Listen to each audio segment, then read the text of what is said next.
It is time for, yet again, a toy review.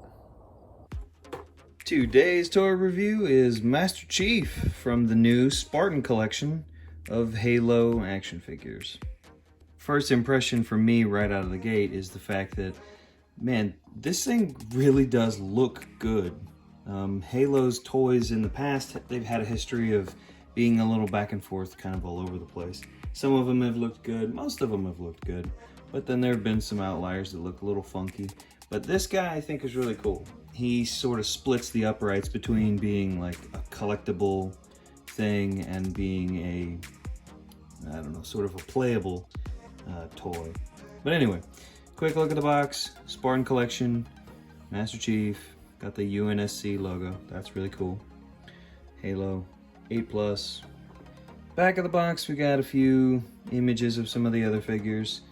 And this is from Wicked Cool Toys, which is a Jazzwares company. So Jazzwares had Halo's license for a little while, and apparently they've transitioned to this other company name, I guess. I don't know. But this is the figure in total. So let's open him up.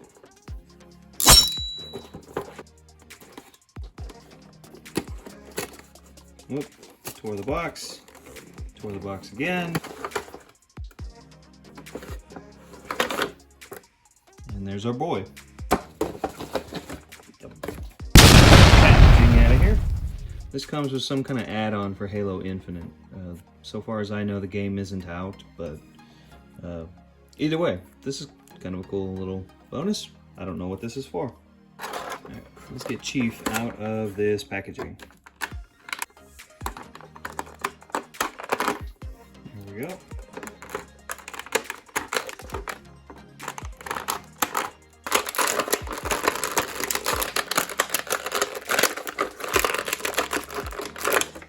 I hate these plastic trays, man.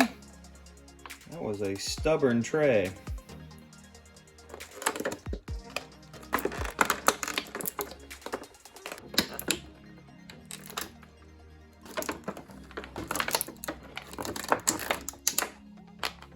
I hate these plastic trays. And here we see Chief with all the things that he comes with. First thing I'd like to do is go ahead and let's go over the accessories. So first is the pistol that comes with Chief.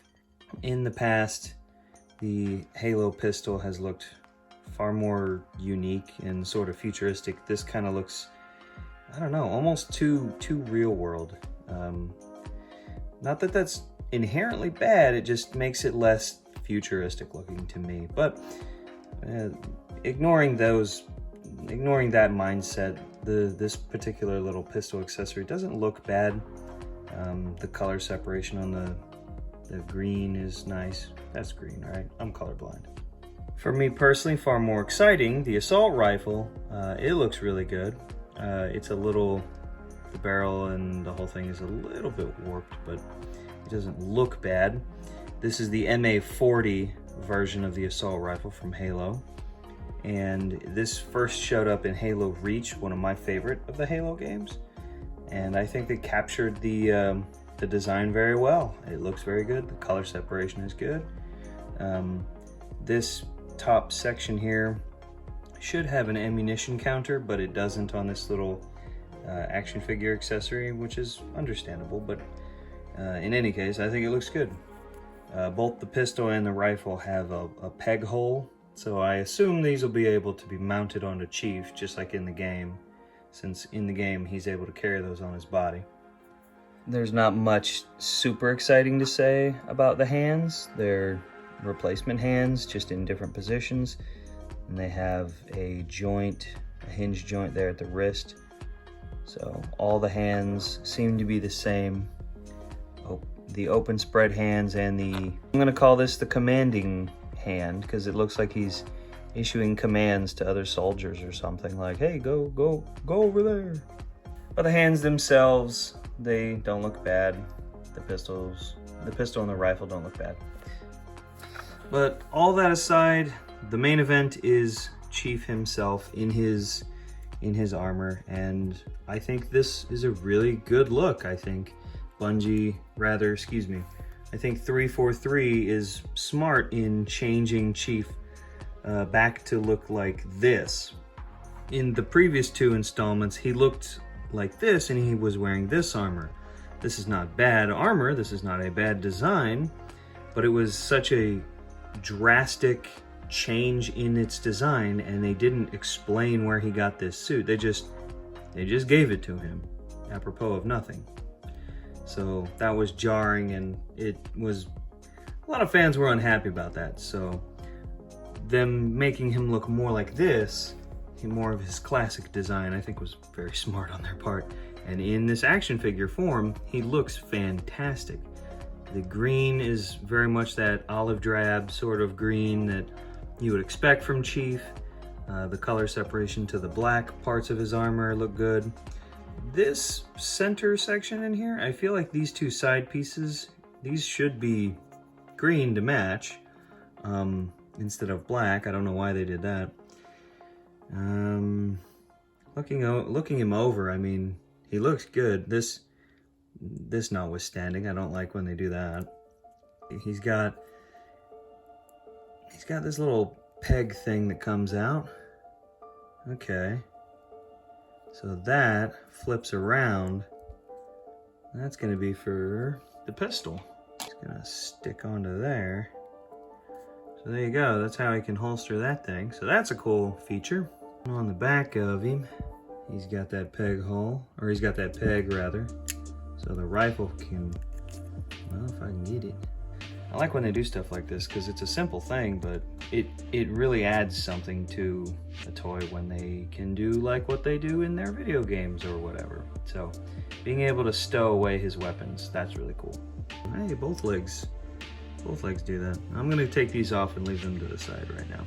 I'm kind of getting ahead of myself though, because I'm talking about play features and not really looking at the figure. So I think they did a good job with his proportions, with his paint, his deco. The silver weathering for the most part looks pretty good. The color separation of the black and the green look good. I don't have really any complaints here. And his green is that brighter sort of olive drab compared to some of the figures of the past. As far as the size of this figure, he's kind of in that 1/6 sort of scale for an action figure, because a lot of time different companies will do different scales, but I appreciate the fact that they put him sort of in that 1/6 scale. So standing next to this stormtrooper, this actually, I mean, Chief is a little extra tall than he probably ought to be, but this is actually really close because, you know, the average height of a grown adult is roughly 6 foot, you know, roughly in that range, and a stormtrooper would be, you know, vaguely in that range. And Chief being 7'2", this kind of works.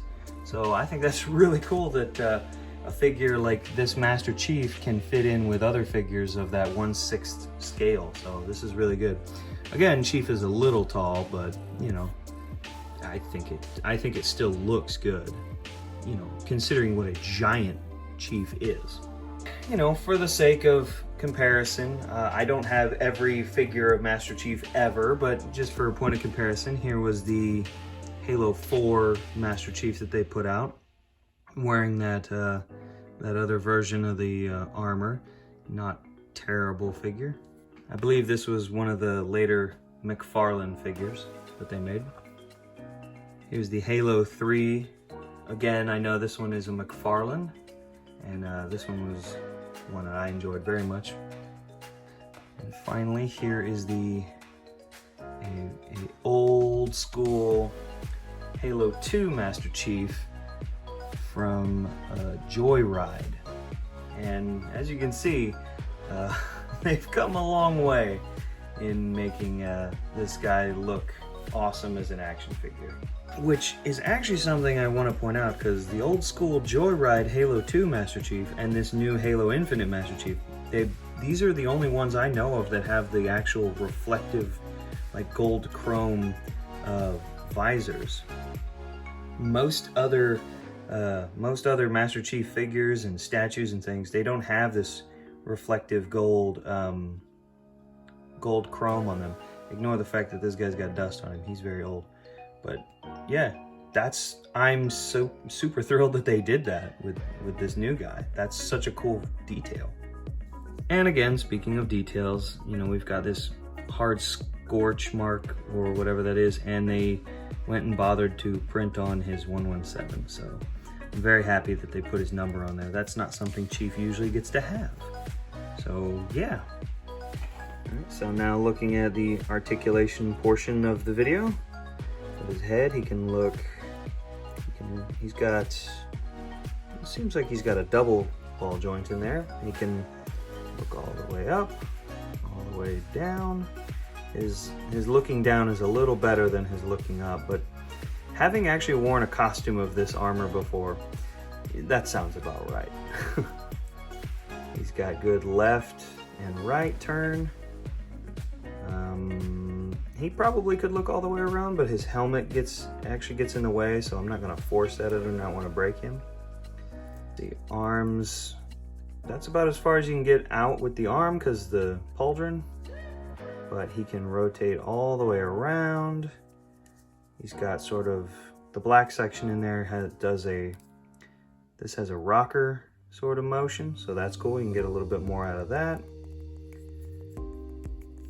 Let's see, double elbow bend, and it works pretty good. Although that looks really kind of weird. That doesn't look right. This armor would, in reality, clash. You wouldn't be able to move your arm like this. So I guess this was the best mechanical solution they could do for an action figure. But in real life, that's not how it works. Not much to say for his ab crunch. He can kind of rocker. He kind of has a left and right rocker. It's like there's a ball joint there. Up here at the top. The bottom, it feels like his hips have a little bit of something where they can turn, but I'm not gonna force that.